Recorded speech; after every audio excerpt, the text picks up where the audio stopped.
बुखारा के राजा। बुखारा जो टाइग्रिस नदी के आसपास का क्षेत्र था, आज जिसे आप इराक ईरान कहते हैं, उस समय यह राज्य बुखारा कहलाता था। बुखारा के राजा, जिनका नाम इब्राहिम बिन आदम था, एक आध्यात्मिक साधक थे, लेकिन वो बहुत आराम वाले एक महल में रहते थे। लेकिन गुरु को पाने और आध्यात्मिक मार्ग पर चलने की उनकी लालसा बहुत प्रबल थी। एक दिन वो अपने बिस्तर पर लेटने ही वाले थे। उनके बिस्तर की खासियत ये थी कि हमेशा उनके लोग उनके बिस्तर पर 1 फुट ऊंचे ताजे चमेली के फूल रखा करते थे। वो हमेशा फूलों पर सोते थे। तो वो अपने बिस्तर पर लेट ही रहे थे, तभी उन्हें छत पर कुछ शोर सुनाई दिया।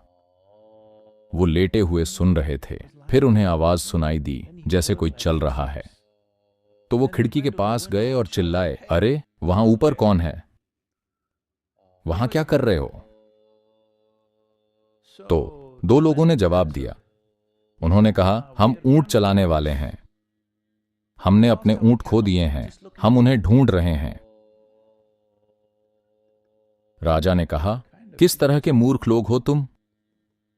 तुम्हारे ऊंट खो गए हैं और तुम मेरे महल की छत पर ऊंटों को खोज रहे हो? कौन तुम लोग? मूर्ख हो या पागल हो? तब उनमें से एक बोला, जब तुम फूलों के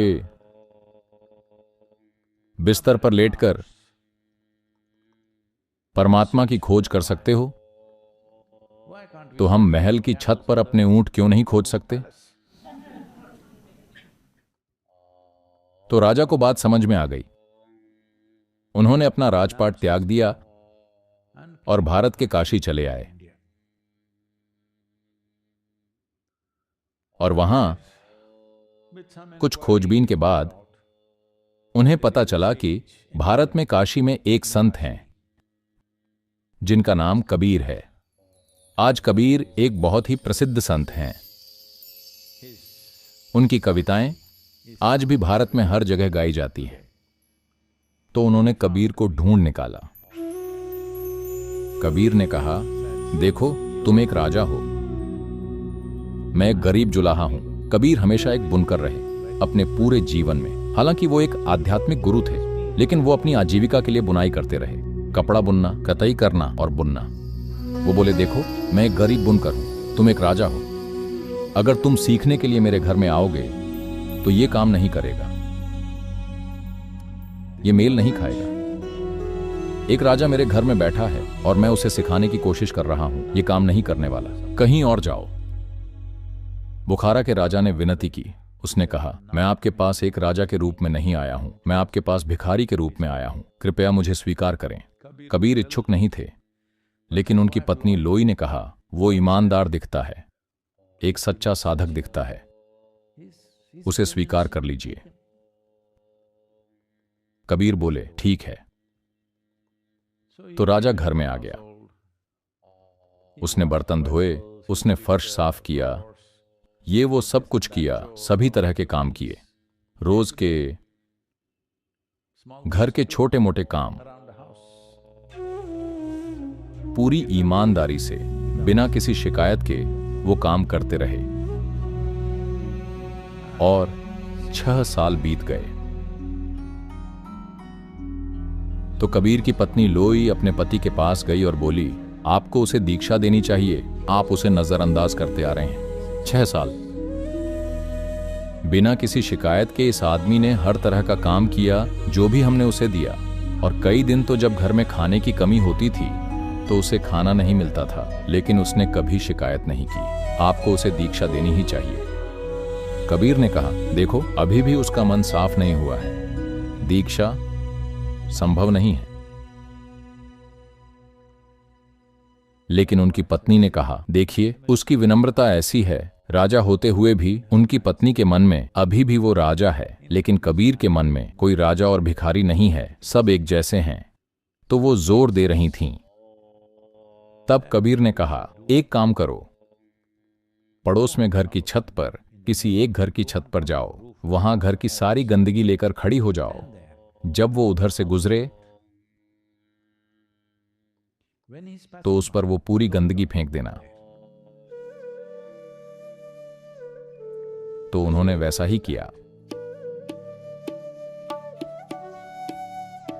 बुखारा के राजा इब्राहिम ने ऊपर देखा और कहा, अगर ये बुखारा होता तो मैं तुम्हारा क्या हश्र करता। तो उन्होंने आकर कबीर को बताया कि ऐसा हुआ। कबीर ने कहा, मैंने तुमसे कहा था ना, उसका मन अभी साफ नहीं है, अभी उसे दीक्षा देने का कोई मतलब नहीं है। तो राजा ने काम जारी रखा। उन्होंने उसे और काम दिए और ज्यादा मेहनत वाले काम। उसने सब कुछ किया और 6 साल और बीत गए। तब लोई ने फिर कहा, कृपया उसे दीक्षा दीजिए। 12 साल बीत गए हैं। कबीर अभी भी वो बोले, थोड़ा समय और बीत जाने दो, जल्दी क्या है, 12 साल ही तो हुए हैं। उन्होंने कहा, नहीं नहीं, वो बहुत ईमानदार है। कभी कभी मैं उसकी विनम्रता, उसकी सेवा भावना से बहुत प्रभावित हो जाती हूं। वो राजा की तरह नहीं घूम रहा है। कबीर बोले, ठीक है, वही चीज फिर करो और ज्यादा गंदगी मिला लेना। उनके पास एक पालतू बिल्ली थी। वो बोले, बिल्ली की सारी टट्टी भी कूड़े में मिला देना और उस पर फेंक देना। तो वो वहां से गुजर रहा था। उन्होंने सब कुछ उस पर फेंक दिया, सारी गंदगी और हर चीज।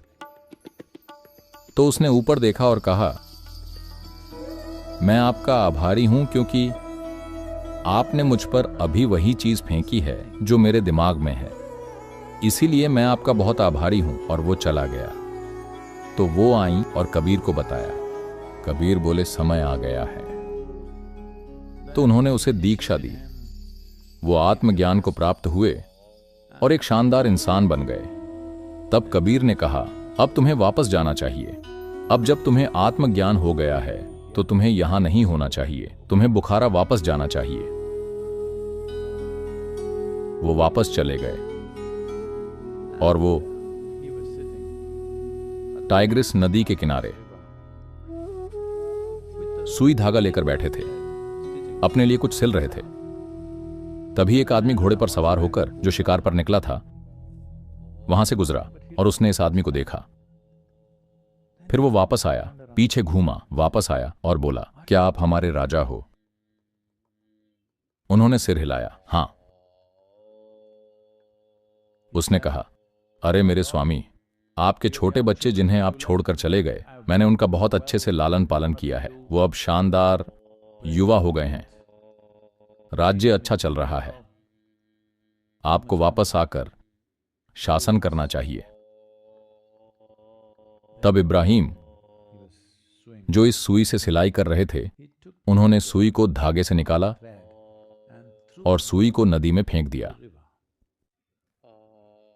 और बोले, जाओ और मेरे लिए वो सुई लेकर आओ। उसने कहा, मैं वो सुई कैसे ला सकता हूं? नदी गहरी है और धारा तेज है। सुई? मैं नदी से सुई कैसे ला सकता हूं? बस आधा घंटा रुकिए, मैं शहर से 100 सुइयां और ले आऊंगा। इब्राहिम ने कहा, नहीं, मुझे वही सुई चाहिए। तो उसने कहा, वो संभव नहीं है। उन्होंने कहा, मैं ईश्वर की गोद में हूं, मैं तुम्हारे राज्य में क्यों आऊंगा? जब मैं ईश्वर के राज्य में हूं तो मैं तुम्हारे राज्य में क्यों आऊंगा और किस पर शासन करूंगा? तुम उसे अपने पास रखो। मैं आपसे ये इसलिए कह रहा हूं क्योंकि सारे मूल्य विकृत हो चुके हैं। जीवन की वास्तविकता मानव मन में विकृत हो गई है कि क्या चीज क्या है। इस पल अगर धरती थोड़ी सी हिलती है,